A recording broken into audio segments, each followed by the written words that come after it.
tax changes to curb the federal deficit if Democrats consider entitlement reform. Eric Cantor, Virginia Congressman, House Majority Leader, good to see you, and hope you had a good Thanksgiving. Very nice. Good to be here. Thanks for coming back to New York. Put all this other stuff to the side. Can you say right now whether or not there will be a deal on December 31st? I sure hope so. I sure hope so, because we know the law is, after that point, come January 1, 2013, taxes are going to go up for everyone. It is not just going to be what the president wants to continue to say in terms of raising taxes on the wealthy. It's everything. So we know that that will happen. We don't want that to happen. That's a punishing strategy. We want to try and avoid going off the fiscal cliff. And I hope that, my counterparts on the other side of the aisle will join us, and that the president will step up and make sure this doesn't happen. That was not a yes.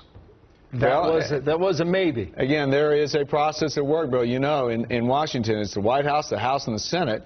I think that pretty much on our side of the aisle and in the House, we want to make sure we don't go over the cliff. What you hear from folks like Patty Murray, the incoming chairwoman of the Budget Committee in the Senate, is she thinks we ought to go off the cliff.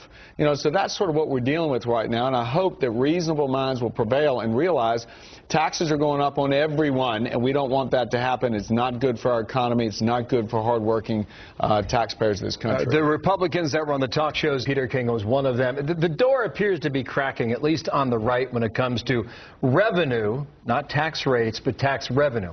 Here's Peter King on that.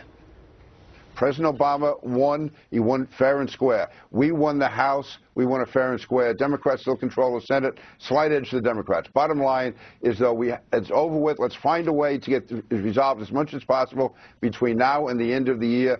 And so what they're talking about, again, is tax revenue. And the House speakers talked about that, John Boehner. Mitt Romney campaigned on it.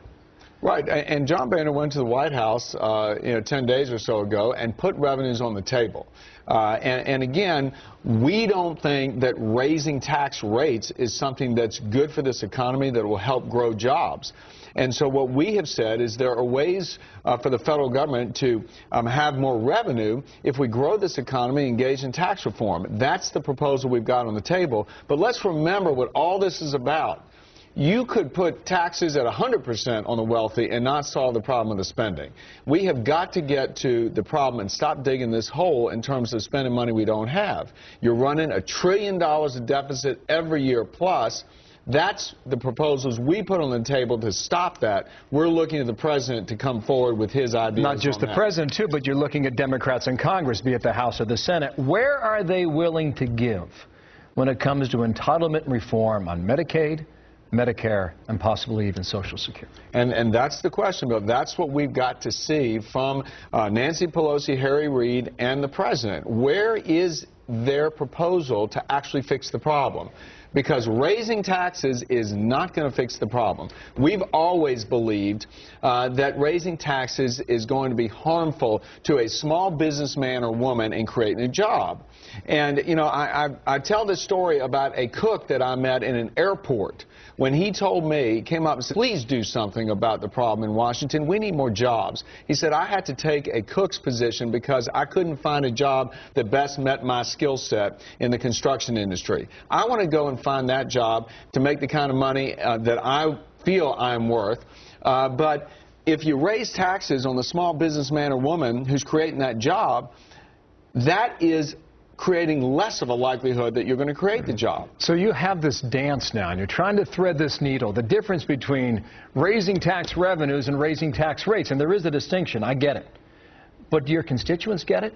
Are they going to look at you and say, hey, you guys caved? Well, I think at the end of the day, they elected and re-elected a House majority based on our trying to resolve the problem, trying to fix the problem. And right now, the problem still remains. Unemployment is too high. The growth rate in this economy is too slow. How are we going to fix that? That's what the folks at home are looking at. They are not clamoring to say, hey, let me pay more money into Washington, especially if Washington can't get a hold of the underlying problem on the entitlements and the unfunded liabilities in these Social Security, Medicare, and Medicaid programs. This caught my eye from last Friday, I do believe. House Speaker John Boehner, writing in the Cincinnati Enquirer, the president's health care law adds a massive, expensive, unworkable government program at a time when our national debt already exceeds the size of our country's entire economy. That's why I've been clear that the law has to stay on the table as both parties discuss ways to solve our nation's massive debt challenge. In these negotiations, is Obamacare being negotiated? If the president is serious about joining us and fixing the problem, he ought to be putting Obamacare on the table. There's no question in my mind. That is the largest expansion of government programs. But can you say at the moment that that's being talked about? All I can say is the President Bill has got to get serious. The Speaker is correct that Obamacare is such an expansion of government spending and involvement in folks' lives, it ought to be on the table. You wonder what he is willing to concede on that. That would be a very interesting conversation. There's these articles now being written ever since the election that the President has more clout now. Well, do you see it that way? Well, I think, look, but you can also see the fact that we were reelected as majority in the House. And so we also have a say in all this. And Obamacare remains wildly unpopular.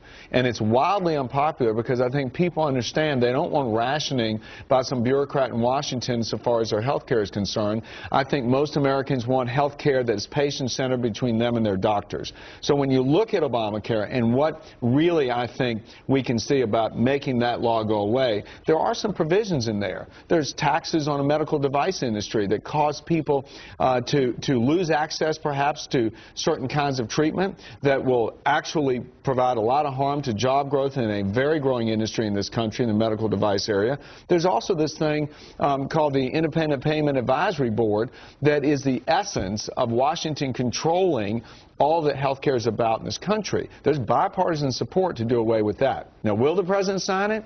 Yet to be seen. Eric Cantor, thank you. We are going to work through this for the next 34 35 days and possibly beyond. So we'll be in touch with you and many others. Thanks. Eric Cantor, thank you. All right. Martha. So, as President Obama